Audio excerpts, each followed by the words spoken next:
Sending a letter used to take days. Now a message arrives in seconds. Research used to mean going to a library. Now we can search almost anything instantly. Washing machines do our laundry. GPS finds the route for us. Online banking saves us from standing in line. AI can even help us write, organize information, and finish parts of our work. Add all of this together. And modern people should, in theory, have more free time than almost anyone in history. And yet, something strange has happened. Some of the most common things we say are, "I've been really busy. I don't have time. My whole week is packed. I'll do it when I finally have some free time." Technology keeps saving us time, but somehow that time never seems to stay saved. So today, I'm not going to teach you time management, and I'm not going to give you productivity tips. I want to ask a much stranger question. Where did all the time we saved actually go? This is the thinking habit, and today, we're looking at something almost every modern person experiences. Why is life getting faster, while we constantly feel like we're falling behind?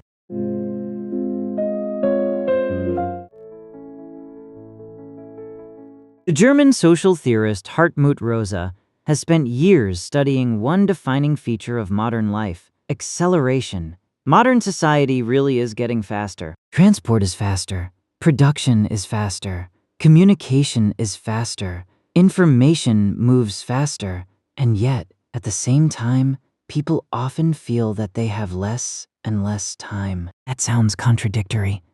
Imagine something used to take 1 hour. Then technology improves, and now it only takes 30 minutes. Logically, you should have gained 30 minutes of free time. But that is usually not what happens, because once something becomes faster, we rarely keep doing the same amount. We start doing more. In the past, someone might only have been able to deal with a few letters a day. Then, email arrived. A message that once took days to deliver could now arrive almost instantly. If we had continued sending the same number of messages, we probably would have saved a lot of time. But that is not what happened. Because communication became easy, we started communicating more. And everyone else did too. The time required for one message went down, but the total number of messages exploded. We saved time on each individual action and then filled that space with dozens more actions. And this gives us the first important idea. Greater efficiency does not automatically create free time. It only means we can fit more things into the same minute. Whether the time we save actually becomes ours is a completely different question. At first, new technology usually feels like freedom. You used to need to be in the office to deal with a document. Now you can do it from your phone. That is genuinely convenient. Someone used to be unreachable. Now you can contact them almost anywhere. Also convenient. But then, very quietly, something changes. I can reply faster. Slowly turns into, why haven't you replied yet? A letter used to take days. So waiting days for a response felt normal. Then came email. Then instant messaging. Then read receipts. The technology did not only change how fast we could respond, it also changed our idea of what counts as a normal response time. This matters. When a technology first appears, it says, "You can do more now." Once everyone becomes used to it, the message changes. If you can do more, why aren't you doing more? AI is a perfect example. Imagine a report used to take 8 hours. Now, with AI, you can finish it in 2. At first, that feels incredible. You just saved 6 hours. But once everyone can finish that report in 2 hours, your company probably will not say, "Great, from now on, you only need to work 2 hours a day." More likely, the question becomes, if one report only takes 2 hours now, why not finish 3? Yesterday's advantage becomes today's standard, and today's standard becomes tomorrow's minimum expectation. That is one of the strange effects of modern technology. It really does give us freedom. But once that ability becomes normal, expectations rise with it. We are not simply being pushed to move faster by the same standard. The standard itself keeps moving. If everyone feels life is moving too fast, why don't we simply slow down? Why can't companies reach a comfortable size and stay there? Why can't we work until we have enough and then stop? Why does everything need another upgrade? It sounds reasonable. But Rosa argues that modern society has a deeper structural problem. He calls it dynamic stabilization. The idea sounds complicated, but it is actually quite simple. Many modern institutions cannot reach a certain level and then quietly remain there. They need continuous growth, innovation, and greater efficiency just to maintain their position. Companies need growth. Economies need growth. Technology needs constant updating. Organizations need higher productivity. Individuals are expected to keep learning new skills. So, modern life creates a very strange kind of movement. We keep running forward, but not always because we are heading somewhere better. Sometimes, we are running simply to avoid falling behind. It is like a treadmill. If the ground is still, you can stand still and remain where you are. But once the ground starts moving backwards, even staying in the same place requires you to run. That is why modern effort can feel so strange. We genuinely accomplish more than before, but we do not necessarily feel closer to being done. There is always another tool to learn, more information to keep up with, a new way of working, another opportunity we might miss. Just when we become good at one thing, the standard moves again, and eventually, progress loses its endpoint.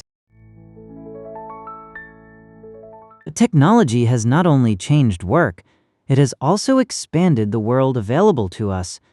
In the past, someone might never have known how many places there were to visit. Now you open your phone and see all of them. You might never have known how many things there were to learn. Now, there is a course for almost everything. You used to know what a few dozen people around you were doing.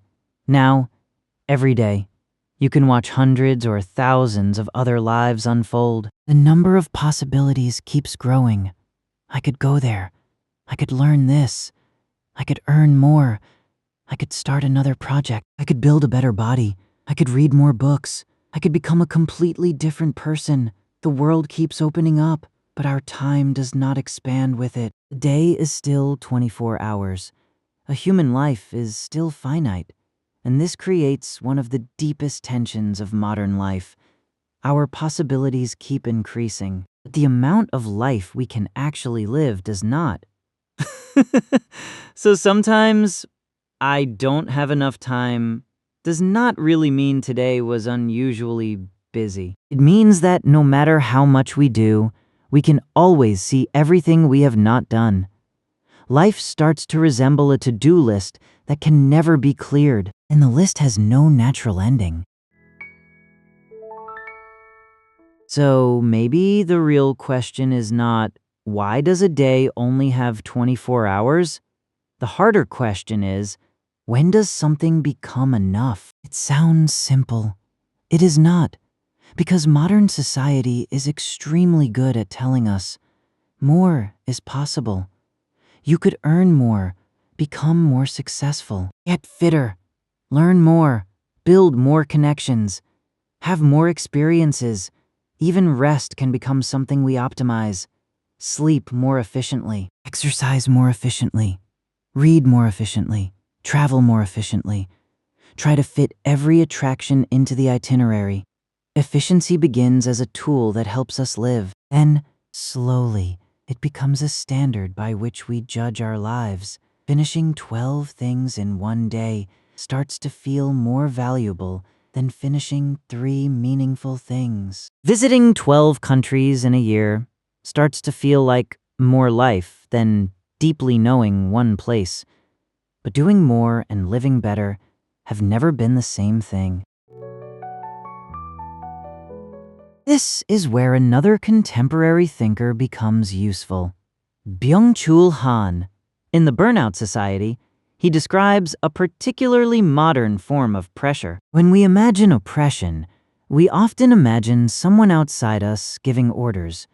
You must. You cannot stop. You have to obey. But modern society often speaks in a very different language. It says, you can. You can become more successful. You can start a business. You can learn more. You can make better use of your spare time. You can develop more of your potential. It all sounds like freedom. But I can slowly become, then why haven't I? And eventually, so I should. Eventually, we do not even need a boss standing beside us. We start supervising ourselves. You finally get an afternoon with nothing to do. You sit down. Your phone is beside you. There is no urgent task. In theory, this should be called rest. But after a while, something starts to feel uncomfortable. Should I answer some work messages? Should I learn something? Should I exercise? Am I wasting the day? Notice what has happened. No one is forcing you. The demand has moved inside. Even free time starts to feel like something we should use to become a better version of ourselves.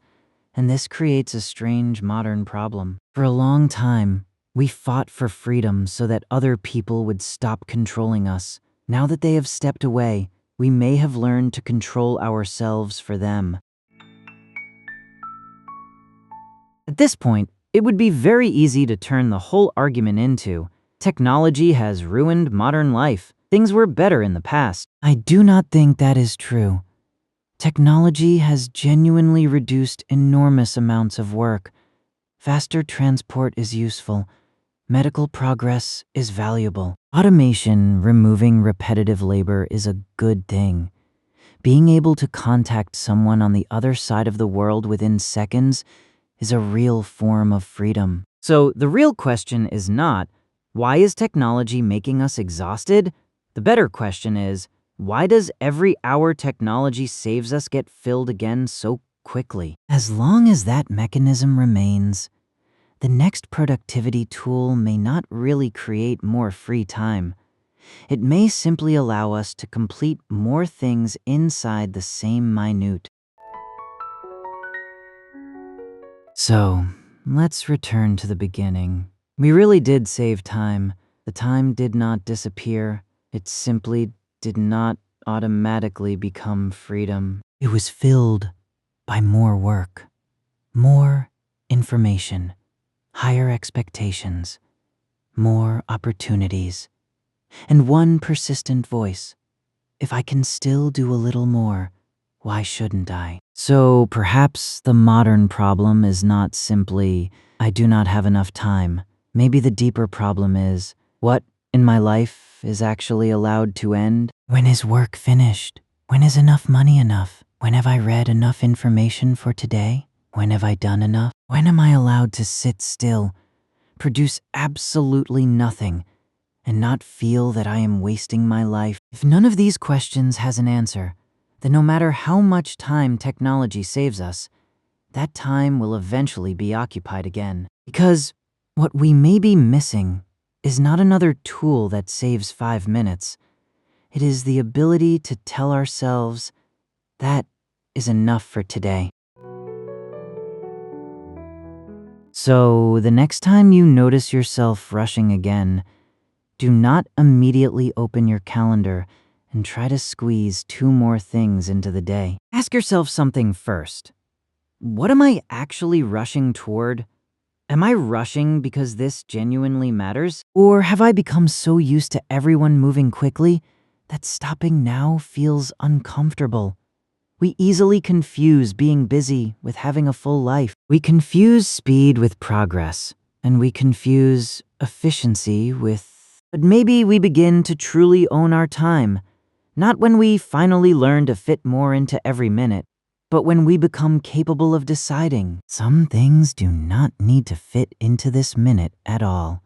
Technology can keep saving us time, but it cannot decide what that time should belong to. That decision still has to come back to us. So perhaps what we really need to learn is not simply how to live faster. It is how to know when speed is useful, when it is worth slowing down, and when something is already enough. If this feels familiar, if life keeps getting more convenient, yet somehow your time keeps disappearing, tell me in the comments. What actually takes most of your time?